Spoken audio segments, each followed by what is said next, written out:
안녕하세요. 이번 시간은 인권과 직업윤리 5번째 요양보호사의 건강 및 안전관리 시간입니다. 교재는 106쪽에서 124쪽입니다.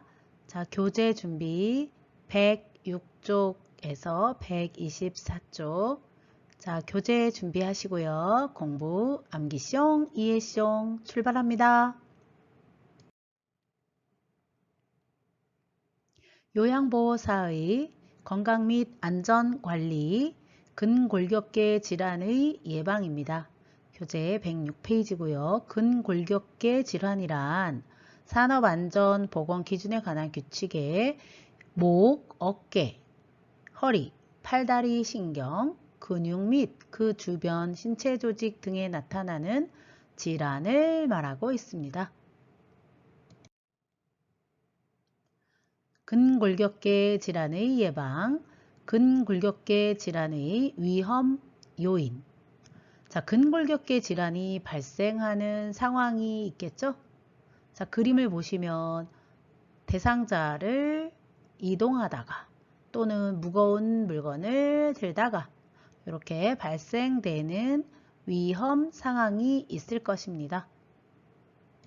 첫 번째는 반복적으로 같은 동작을 하는 경우, 불안정한 불편한 자세로 작업을 하는 경우, 무거운 물건을 들거나 이동하는 경우, 갑자기 무리한 힘을 주게 되는 경우, 자주 대상자를 들어 올려야 하는 경우, 피곤 지친 상태에서 작업하는 경우, 이런 근골격계 질환이 발생하는 상황이 되겠습니다.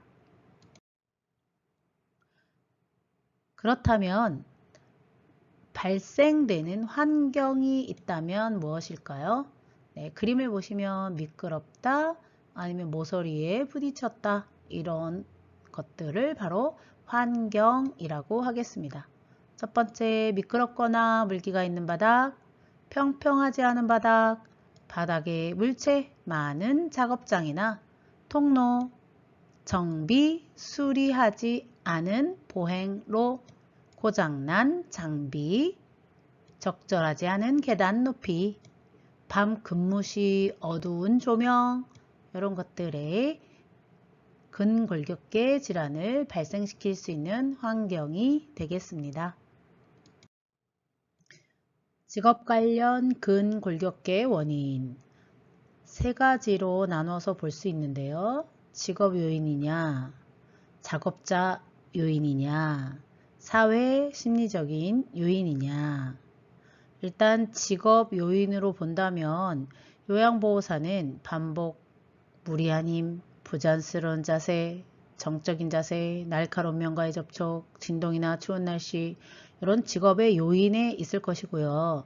작업자적 요인이라면 과거 병력, 성별, 나이, 작업 습관, 흡연, 비만, 피로, 운동 및 취미활동, 개인에 관한 것이겠죠.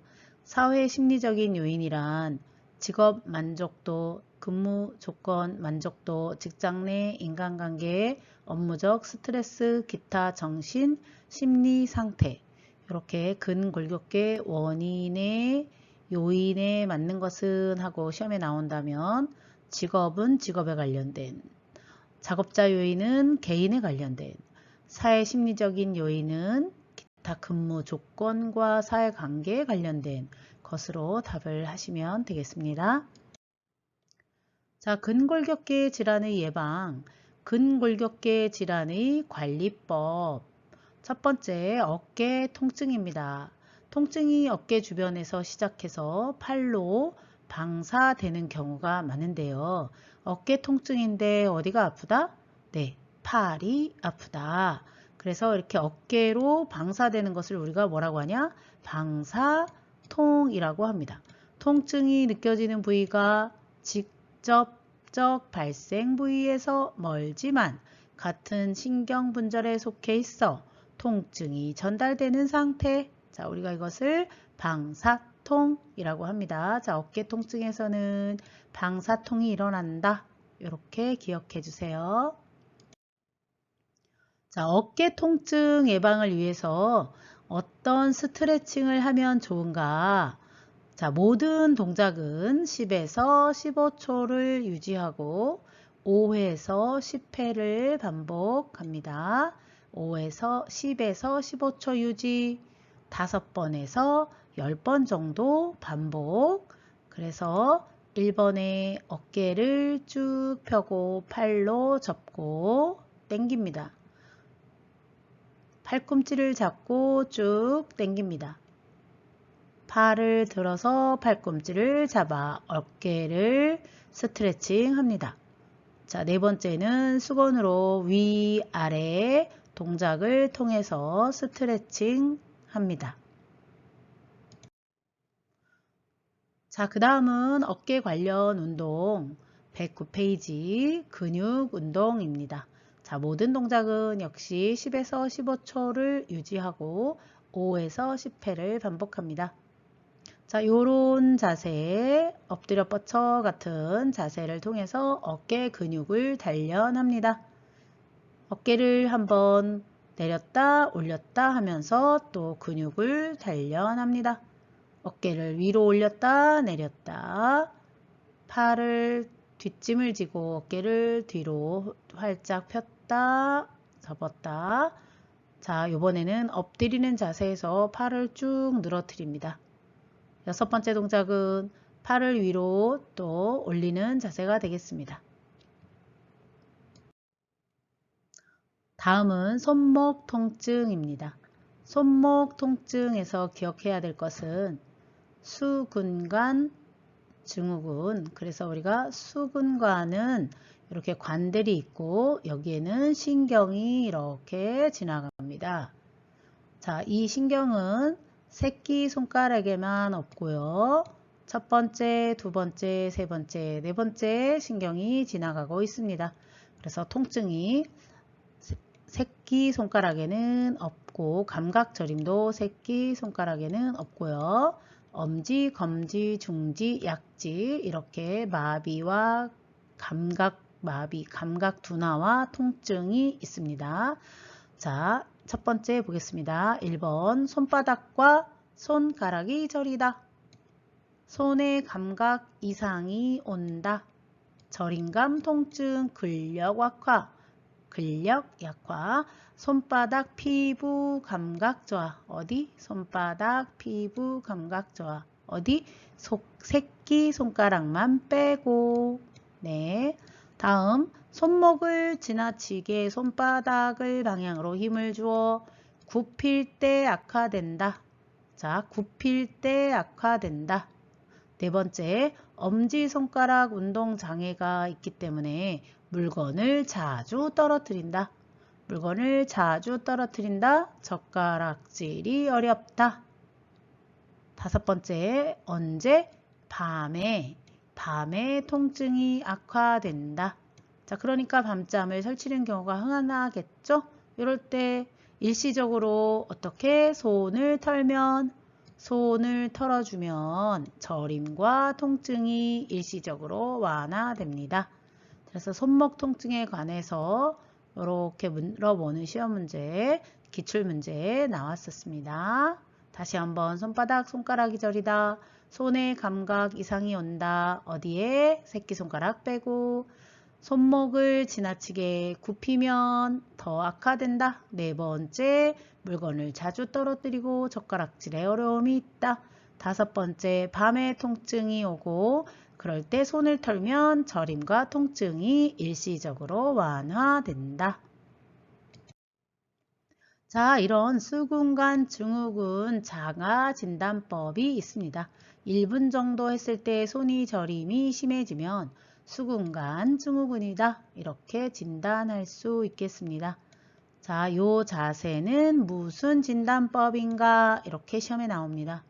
요 자세는 무슨 진단법인가? 답은 수근관 증후군.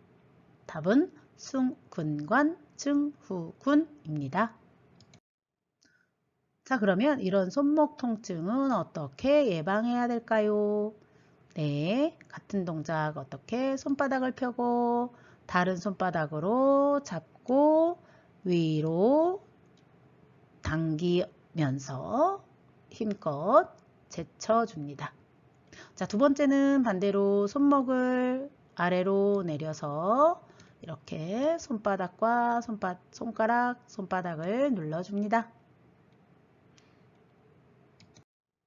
다음은 허리 통증입니다. 자, 허리 통증 관련해서는 급성 요통이 있고 만성 요통이 있습니다. 허리에 급격한 힘이 돌발적으로 작용한 것을 급성, 일정 기간 반복적인 동작과 부적합한 자세 등으로 허리에 무리가 생겼다. 만성. 자, 1번 동작 엉덩이를 들었다 내렸다 엉덩이를 들었다 내렸다. 이것은 기저귀 갈 때 또는 허리 통증 신체 유지할 때 좋은 운동입니다.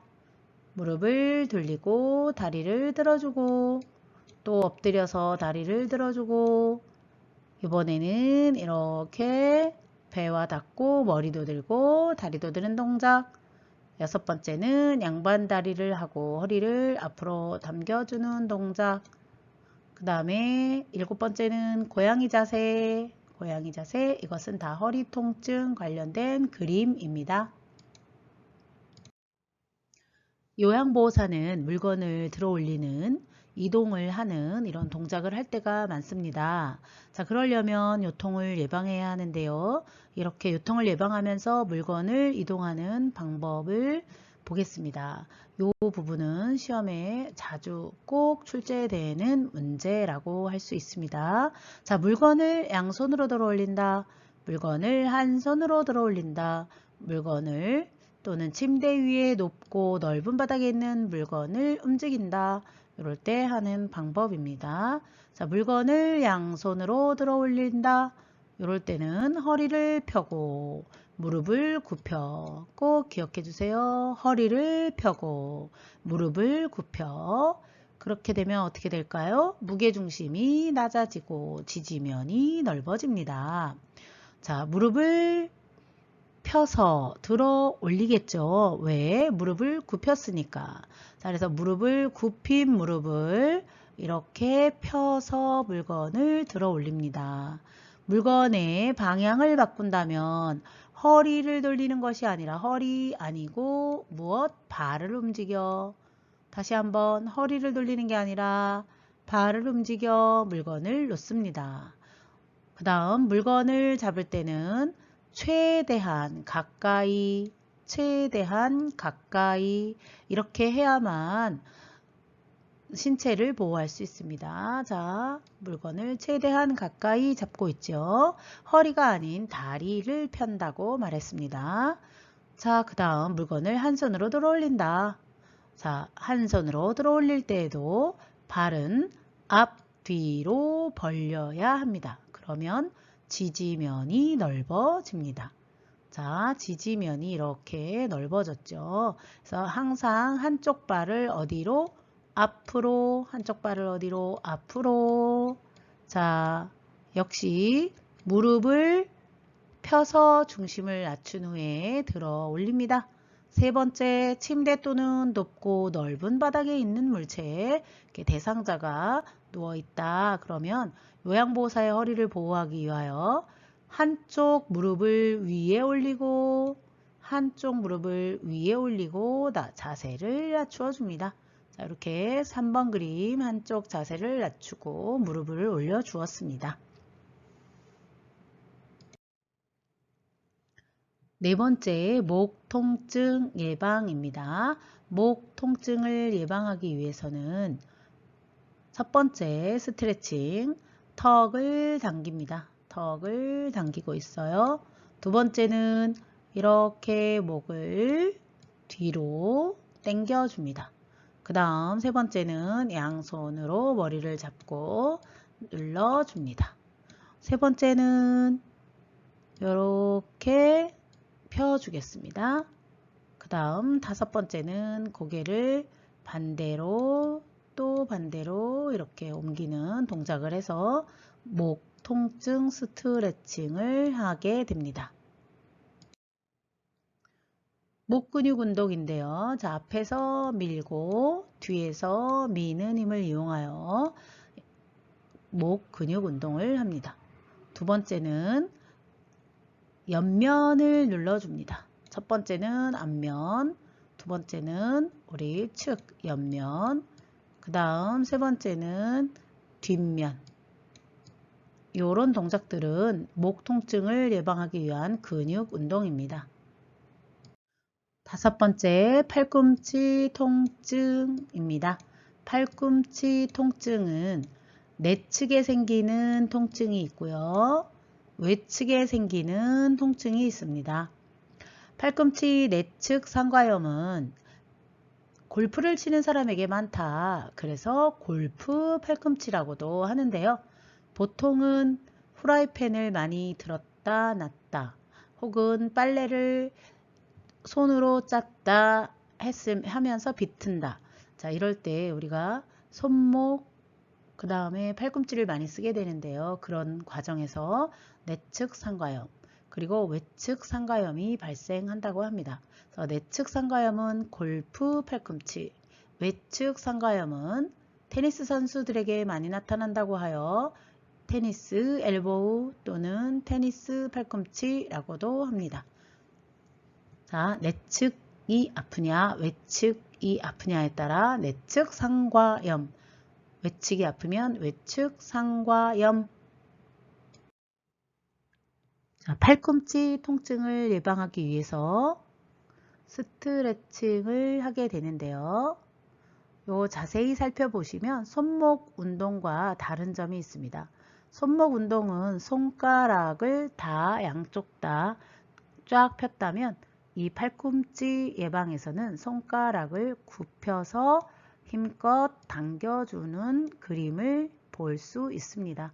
첫 번째, 깍지 끼고 틀어서 팔꿈치를 쫙쫙 늘겨주는 동작입니다. 두 번째는 엎드려 뻗친 자세인데 손목을 이렇게 바깥쪽으로 제껴주고 있습니다. 그림을 잘 보세요. 그림을 잘 보시고 이 그림 문제가 시험에 나오면 아, 얘는 팔꿈치 통증 문제구나 이렇게 보시면 되겠습니다. 3번은 손가락을 꼭 잡아서 안쪽으로 굴리고 있습니다. 그러면 이쪽 내측 외측이 당겨집니다.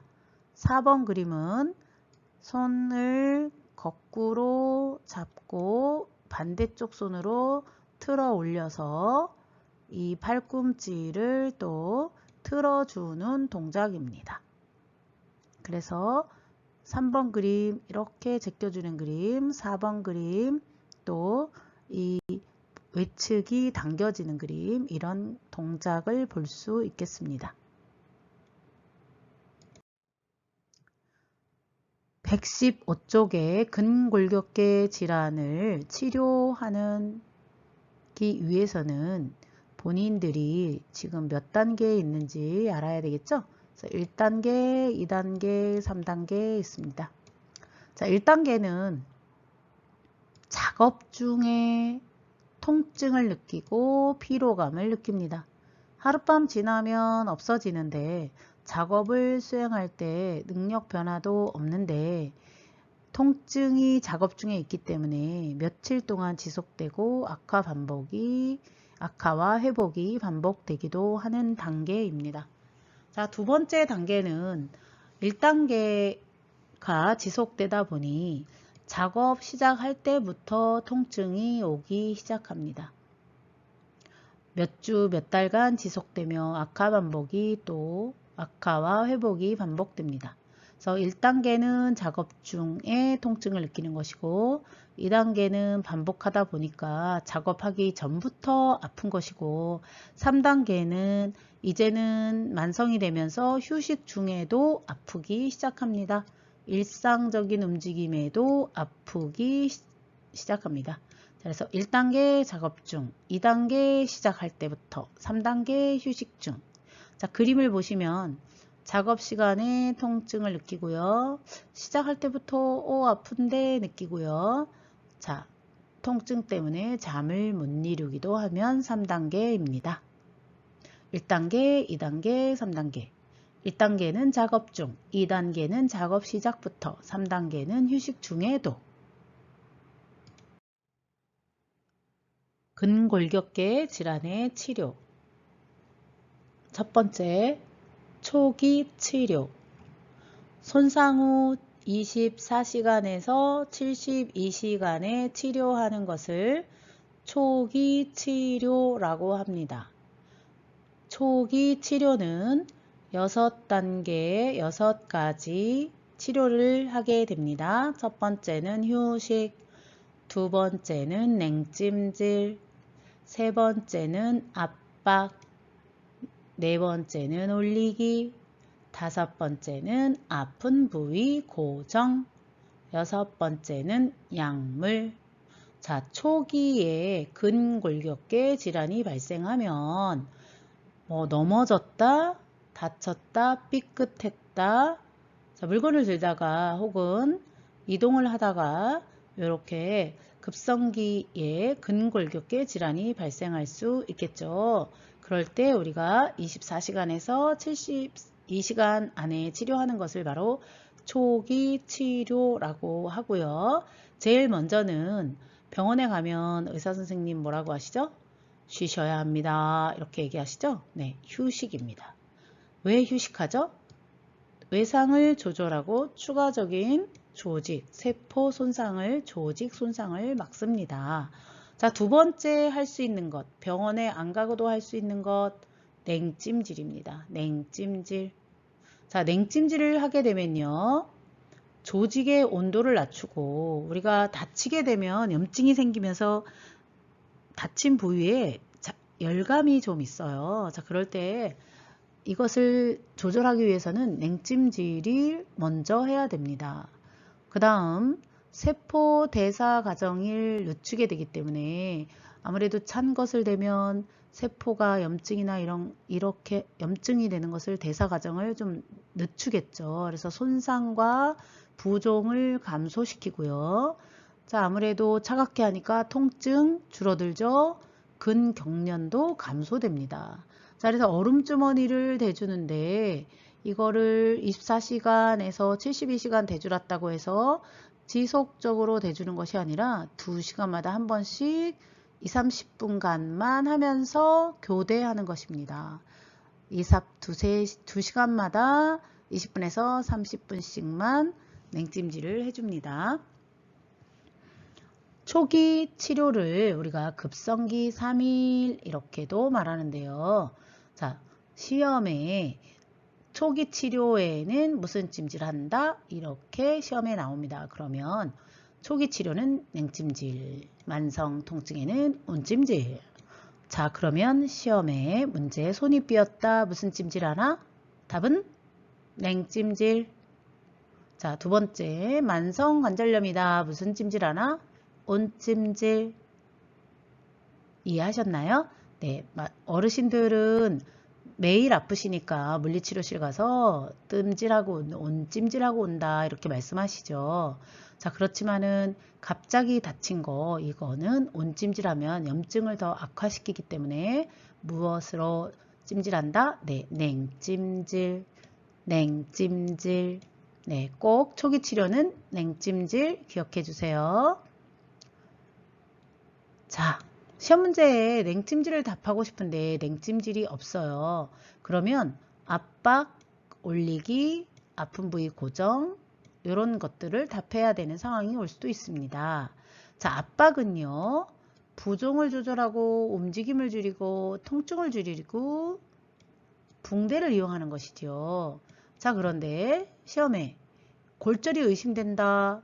골절이 의심된다. 그러면 압박하면 어떻게 될까요? 네, 압박하면서 골절된 사람을 움직이면서 감아야 되는 게 맞나요? 아니죠. 그래서 골절이 의심된다 그러면 압박 붕대한다 그렇게 답하시면 틀린 답이 되겠습니다. 그래서 골절이 나오면 압박은 아닙니다. 올리기. 손상 부위를 어디보다? 심장보다. 왜 그럴까요? 심장으로 다 모든 피가 들어가기 때문에 상처가 나거나 이렇게 다쳤거나 그랬을 때는 항상 아픈 부위를 심장보다 높게, 요거는 기본 상식이 되지만 또 모르실 수도 있기 때문에 제가 강조했습니다. 심장보다 높게. 자, 부종이 줄어들면 조직 손상도 감소가 됩니다. 다음 아픈 부위 고정. 고정. 네, 고정은 어떤 사람에게 하는 거죠? 많이 주변에 어떤 손상이 있는 것. 자, 그래서 아픈 부위 고정을 하면 근육이 이완되고 지지되고, 자, 그러니까 통증이 줄고 근육 경련이 감소하겠죠. 거의 냉찜질과 같은 수준의 효과를 얻을 수 있습니다. 근육 통증. 자, 그래서 골절이 의심된다. 그러면 바로 고정이 되겠습니다. 자, 그래서 아까 그 골절이 의심되는 압박은 골절에서 쓰면 안 되고요.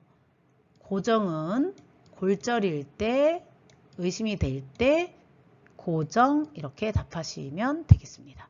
어떨 때? 냉찜질을 찾지 못했을 때. 자, 6번째는 약물입니다. 자, 통증과 부종이 있으면 어떤 약을 먹을까요? 근육이완제. 누구 맘대로? 네, 의사 처방이 있어야 의사 맘대로죠. 다음, 증상이 감소되지 않고 하루 냉찜질 했는데 올렸는데 그리고 이렇게 휴식을 취했는데도 계속 증상이 감소되지 않아. 그러면 의사와 상의해야겠죠. 그래서 압박, 올리기, 고정, 약물 요 모든 것들을 의사와 상의하고 3일까지는 꼭 휴식해 주는 것이 손상을 예방하는 방법입니다. 급성기 치료가 지났다면 물리치료, 운동치료를 할 수 있습니다. 자, 아픈 상태에서 바로 물리치료하면 조직에 손상이 오죠. 그래서 병원에 가보셔서 아시겠지만 아플 때는 물리치료를 바로 하는 것이 아닙니다. 자, 3일 이후에 우리가 온열치료라든가 전기광선, 견인요법을 하게 되겠습니다. 자, 아프다고 스테로이드 주사를 너무 많이 맞는다 그러면 근육, 인대 이런 것들이 약화되어 파열될 수 있습니다. 세 번째는 수술 증상이 악화되거나 감각장애가 생겼다 그러면 어떻게? 역시 의사와 상의합니다. 자, 이렇게 근골격계 질환이 발생되지 않으려면 어떻게 해야 될까요? 전신 스트레칭을 해야 되겠죠. 작업 전에 꼭 예방을 위한 전신 스트레칭. 자, 모든 동작은 10에서 15초 유지. 5초에서 10초 정도 휴식. 5초에서 10회 정도 반복. 이것도 시험에 나왔습니다. 10에서 15초 유지. 중간에 5초, 10초. 반복도 5회, 10회. 자, 깍지를 켜서 이것은 손목 운동, 팔꿈치 운동 다 되죠? 어깨 제끼는 거는 어깨 운동도 되죠? 자, 팔을 이렇게 제끼는 것은 허리 운동, 몸통 운동. 자, 스트레칭은 시원하다고 느낄 때까지 하는 것입니다. 통증이 있을 때까지 한다 그러면 오답입니다. 자, 어떻게 할 때까지? 시원하다고 느낄 때까지. 그 다음, 상하, 좌우 균형 있게 교대로 해야 한다. 자, 이래서 4번, 6번, 5번, 6번 이런 동작들 시원하다고 느낄 때까지 상하, 좌우로 교대로. 자, 그 다음 마지막 호흡은 편안하고 자연스럽게 스트레칭 합니다. 요양보호사의 감염 예방입니다. 교재 119쪽입니다. 자, 일반적 감염 예방입니다. 기관 차원에서는 모호장구를 지급해야 하고요. 반드시 인플루엔자 독감 예방접종을 권유해야 하고요. 정기적으로 건강검진 하도록 해야 합니다. 감염 예방을 위한 직원 교육도 해야 합니다. 자, 그러면 요양보호사가 할 일은 무엇일까요? 네, 첫 번째, 요양보호사가 감염됐다. 요양보호사가 감염됐다. 그러면 대상자와 접촉하면 안 됩니다. 출근을 안 할 수도 있겠죠. 자, 그러면 대상자가 감염됐다. 대상자가 감염됐다. 자, 그러면 보호장구를 착용한 후 접촉하는 것입니다. 보호장구, 마스크, 장갑, 앞치마 이런 것입니다. 두 번째, 임신한 요양보호사는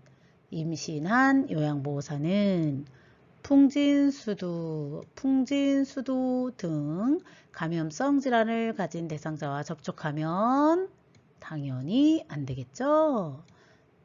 그 다음, 손을 자주 씻는다. 이 손 씻기는 모든 감염의 70% 이상을 다 예방한다고 해요. 요양보호사라면 손 씻기는 아주 기본적 행동입니다. 네 번째, 개인위생 철저, 적절한 소독법을 시행한다.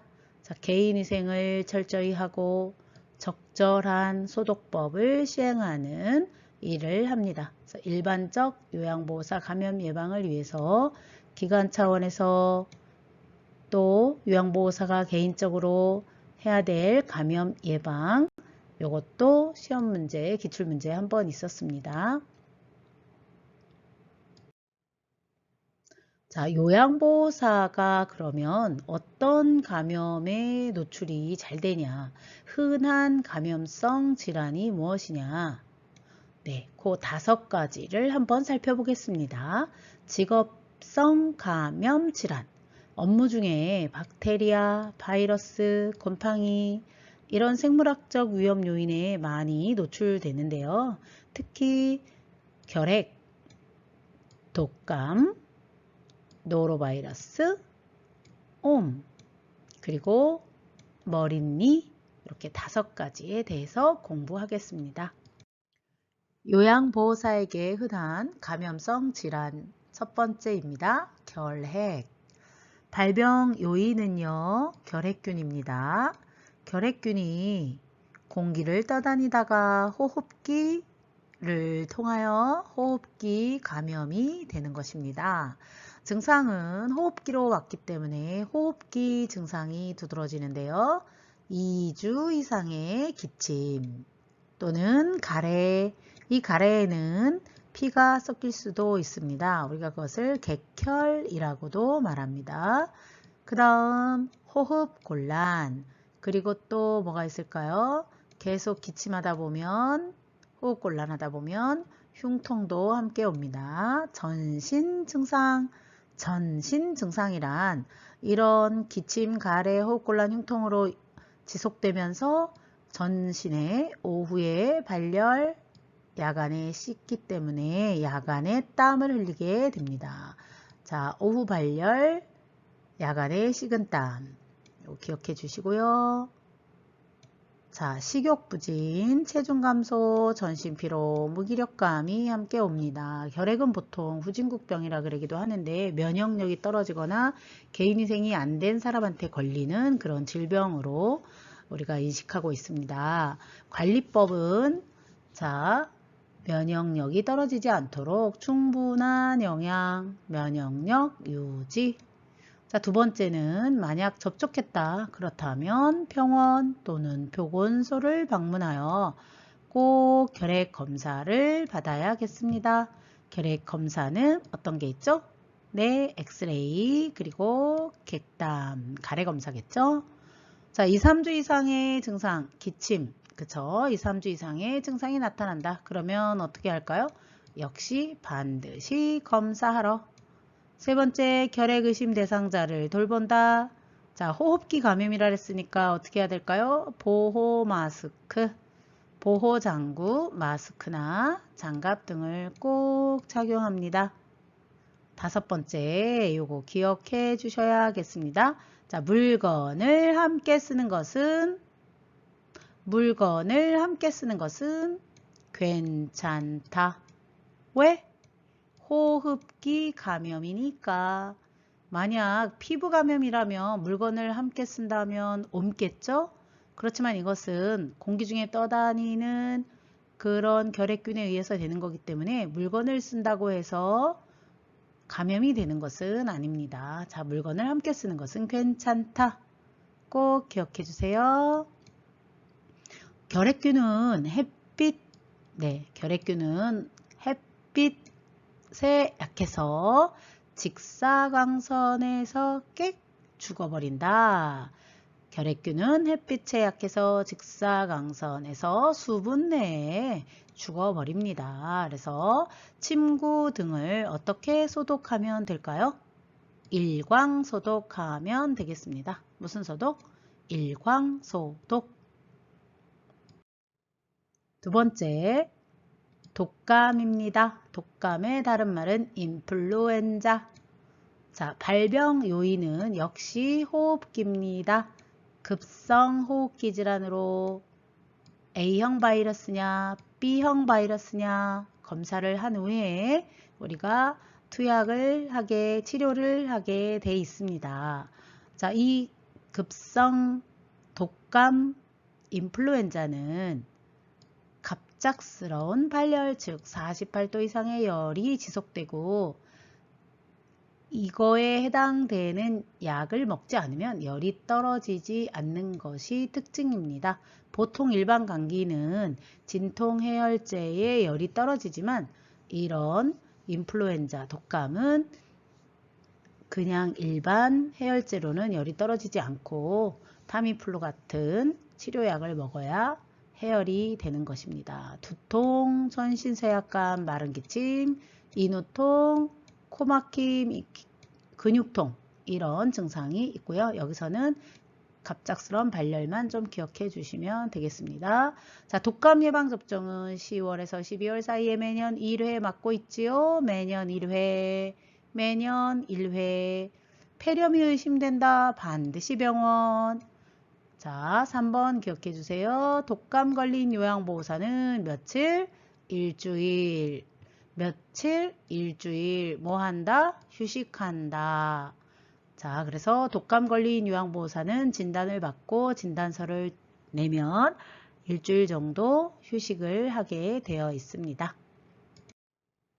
세 번째, 노로바이러스 장염입니다. 노로바이러스 장염.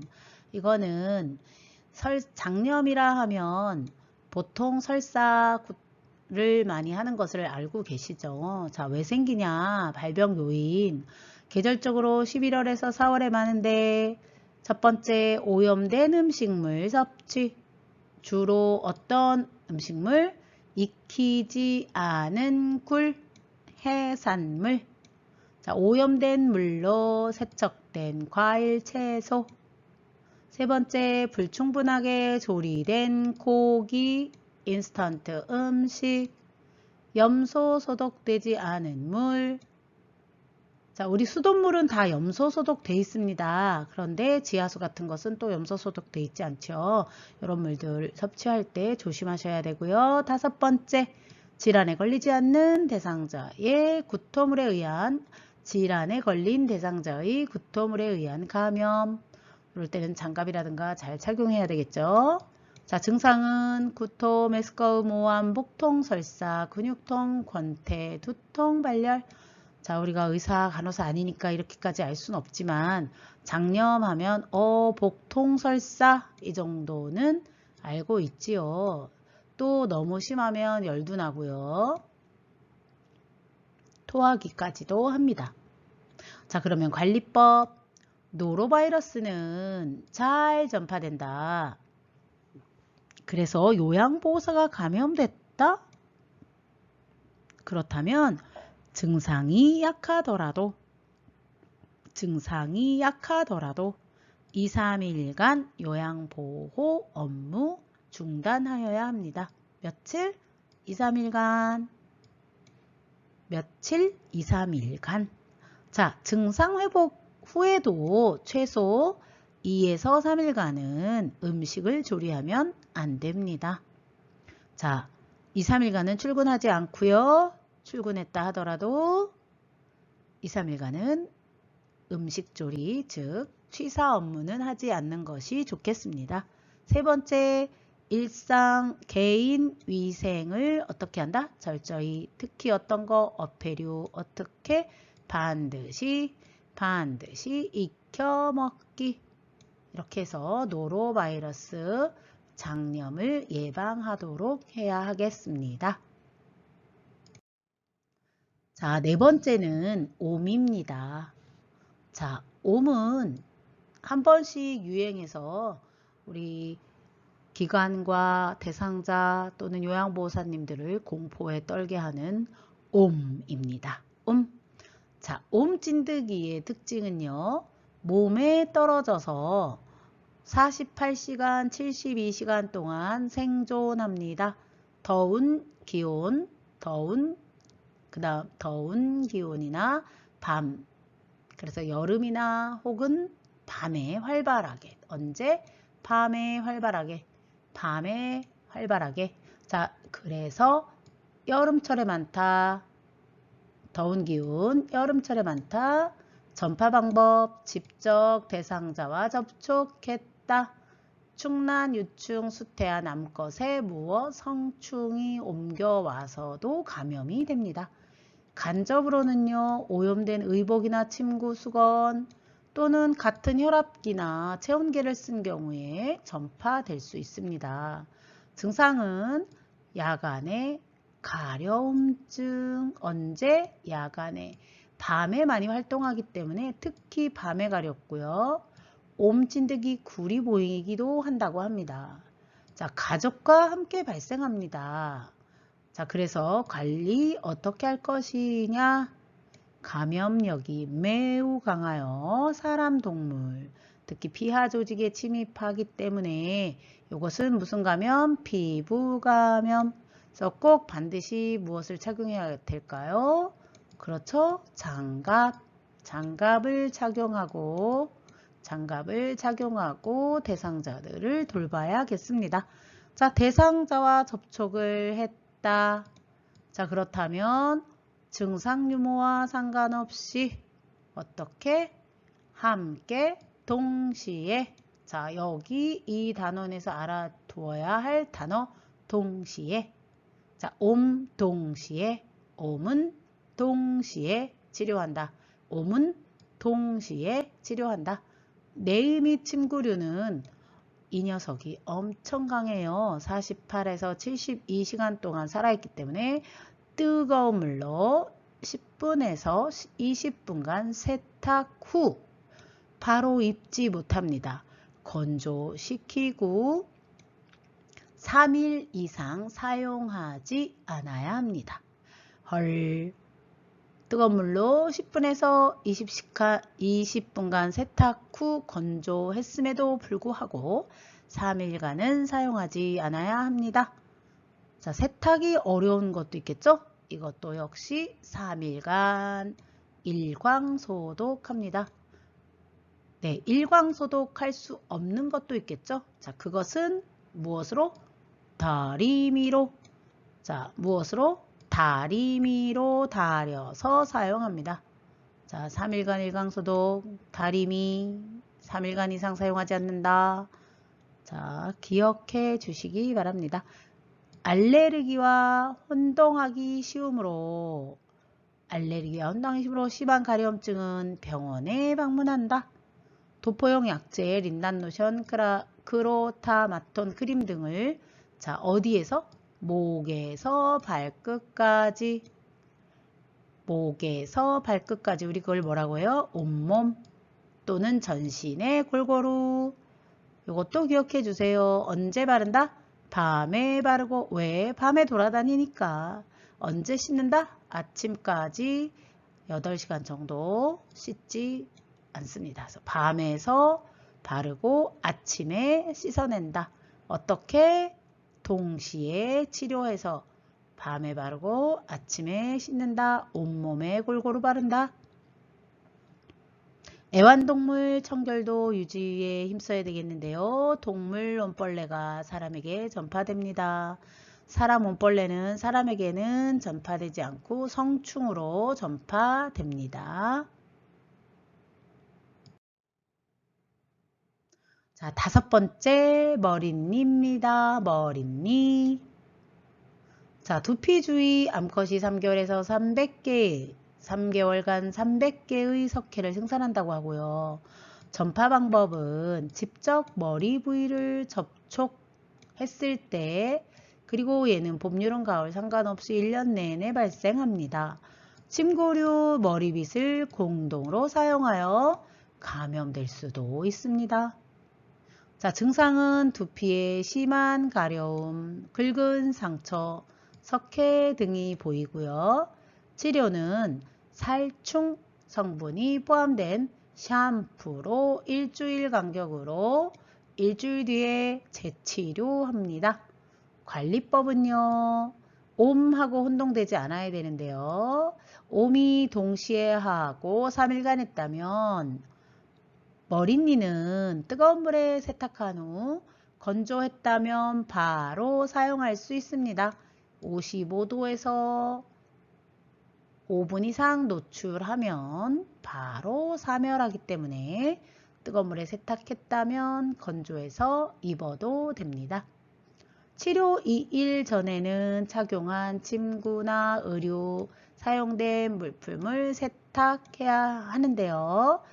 치료한 날 전, 이틀 전에 썼던 것도 함께 하는 이유는 이 머리띠가 48시간 동안 살아서 감염을 일으키기 때문입니다. 감염된 대상자가 앉은 장소, 누운 장소, 가구는 어떤 것? 진공 청소기를 이용하여 청소합니다. 진공 청소기를 이용하여 청소합니다. 자, 꿋꿋이 오늘을 살아낸 그대여. 오늘도 정말 고생했어요. 다음에 만나요. 안녕.